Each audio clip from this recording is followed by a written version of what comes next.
Hello, Katrina here from Mindful Nurse Gardener. Coming onto YouTube, as I promised myself I would try to show up in some way here every day. If it's not a post or a short or a video like this. Yeah, it's kind of changed and morphed, and we'll see what continues to happen as I show up here. And today I wanted to talk about, I've talked about this before more generally, but today, and as I'm reflecting on my own nursing career and moving into something a little different, but the same, because it's who I am. I'm still Katrina, just, life changes us and shows us either our strengths, and so I'm moving into things that are lighting me up, and things that I've learned along the way that have taught me how to care for myself and therefore others. So it's why I signed up for this job, and this job is more than just a job. It's really, being a nurse is a calling. But I am also way more than just a nurse. So just putting that out there too. Yeah. But today I wanted to talk about why the current system fails to support nurses overall, and from an energetic perspective. I've got my little notes here, and I spoke about this a few times in different peer circles I run through Nurse to Nurse. I've talked about it in the nurses wellness workshops that I do as well online virtually for nurses every month through Canadian Federation for Mental Health Nurses. And I've been talking about this with people, whoever will listen really, and who's ever interested. And so if you're interested in this, stay on the video. If not, click off, and that's okay. As I was reflecting on my nursing career, lots of things, there's lots of positives, like, don't get me wrong. And, I am someone that does focus on the positive, but I also am a realist. So, and as we know, our system that we work in healthcare is not supporting us in the structure it is in at this moment. So I have I have 6 points here, and I'll just kind of talk through them. And then I had drawn one of my ocean cards, and it was kind of in line, which that's funny when that happens, in line with what I wanted to talk about today here. So why the current system fails to support nurses, and I would include doctors, I would include all my colleagues out there that aren't nurses as well in this. And if it's not supporting the healthcare providers, then it's not supporting our clients, our patients, and the people that we serve and care for. So the system, and if you, side note too, if you work in the system and you are a leader, you are not the system. You are not failing because the system is failing us. Even if you are, overseeing people, you're a manager, you're an executive director, you're a, CEO, you are not the system. So you are not failing the people below you either. The system is just not working. So what I first talked about is it prioritizes output over presence. So nurses, healthcare providers, I'll just say nurses, but healthcare providers are measured by tasks completed, not coherence maintained.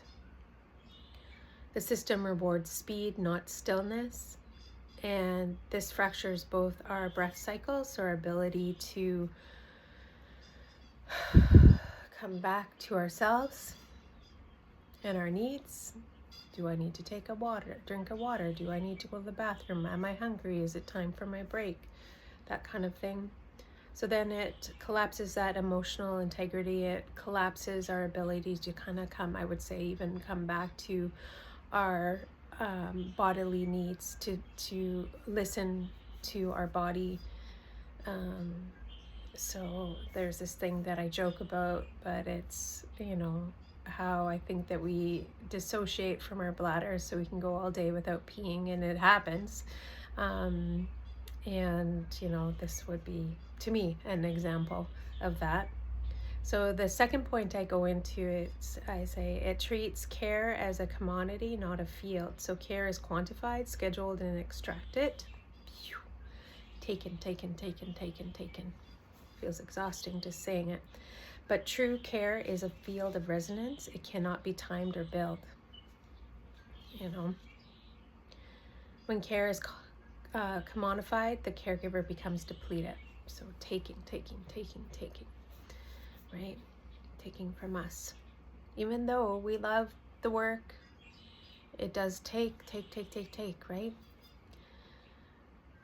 So the third point, it ignores the energetic cost of witnessing. So nurses absorb trauma, fear, and grief daily. The system provides no ritual, no release, no breath return. There's no debriefing. There's no time set aside for us to feel that sadness as someone passes, to get our breath back, to sit, drink some warm tea, and process what has just happened. This leads to a breath collapse again, emotional numbness, and identity erosion. I'm just a number. I'm here just to keep this, I'm a clog in the wheel to keep the system going, right? I know that doesn't feel good. I felt that, and I know many others have, and have continued to tell me this is how they feel. Not just in healthcare either, right?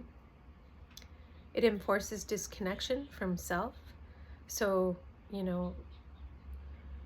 protocols override intuition. So that disconnects us from, our innate ability to, know something's wrong, something's going on with that patient. But the protocol says this, right? Efficiency overrides empathy. So, we get that into that space of having no time to really, again, process or be with the patient, or we have to just, almost become that robot, right? The nurse becomes a function, not a field. So number 5 is it lacks coherent rituals of transition. So I was talking a little bit about that before. There is no breath between shifts, so no time in between our shifts, either, from one patient to the other, or one conversation to the next. It's a lot of like putting out fires and reacting and not responding.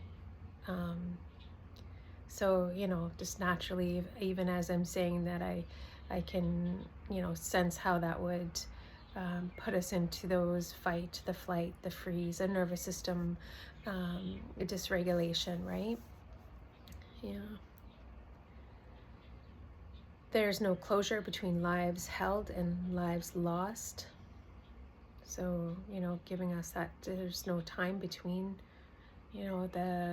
let's get that room clean, let's get that bed clean, we got people waiting in the emerge, right? And And I'm not saying I have all the answers, but sometimes it just feels good to hear that it's not our fault, right?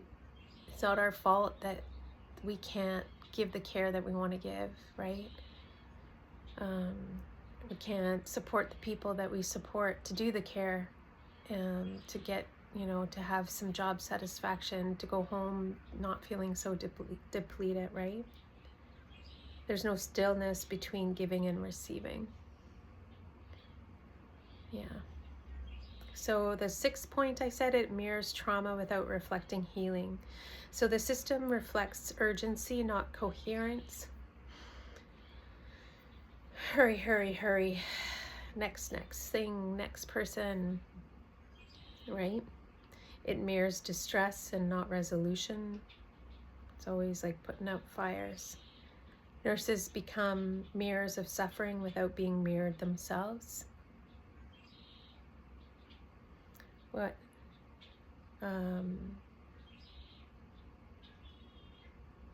Yeah. So when we don't have that time to sit with what we see each day, that whole environment, I'm just thinking of an environment where, we've been working short, and we've been working without our breaks, and we've been working after work because we didn't get our charting done. And that doesn't even count like all the stuff that's going on at home or with our family or our pets or our aging parents or life in itself and the world. Like that doesn't even count that, right? So that really,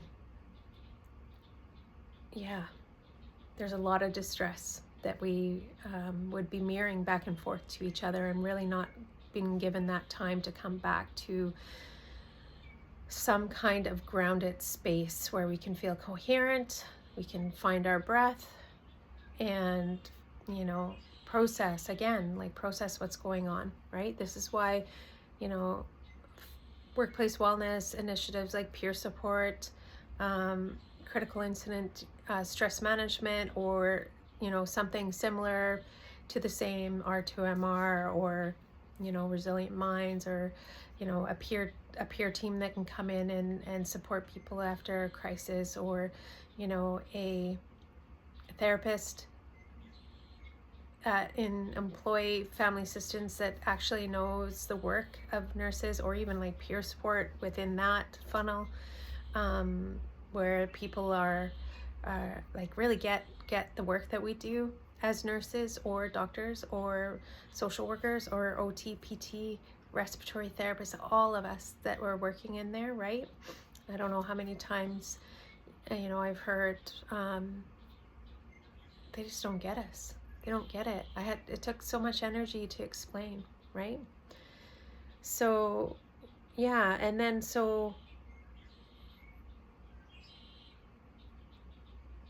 yeah, I think what I want to say is that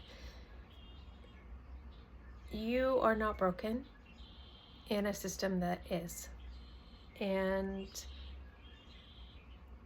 it is not your fault. And so what can we do about this? Introduce, this is where that coming back to self each moment, as much as you can, as you notice your body and start to learn about your nervous system, is so supportive.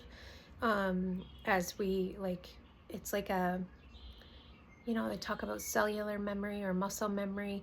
It's like that, but it's like with the nervous system. So the more we come back to our breath,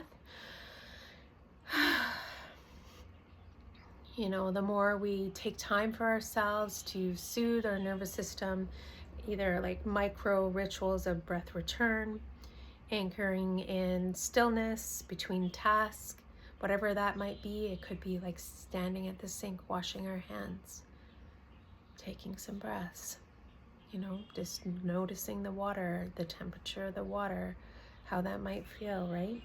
Just reclaiming our energetic field through presence and not performance. So finding our presence in that present moment again, coming back to yourself, noticing that you have to pee and taking that time to go pee. It's important. You're important. And yeah, so that you can be that model. You can role model that to others and to the system that you're taking back.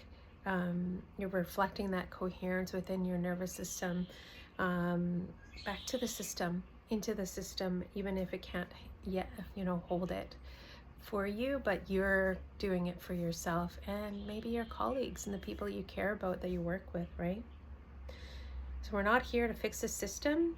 We're just here to return to our breath and each moment. And the card that I picked from this deck that is so pretty, it's the Ocean Spirit Oracle deck, Harness the Power and Wisdom of the Sea.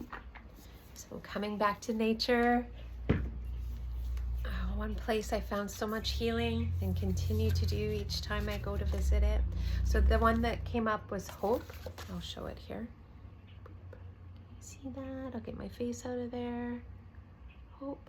Yeah, it's pretty. So, it might be backwards. An ocean of possibility awaits. So it says, the ocean is a beacon of hope.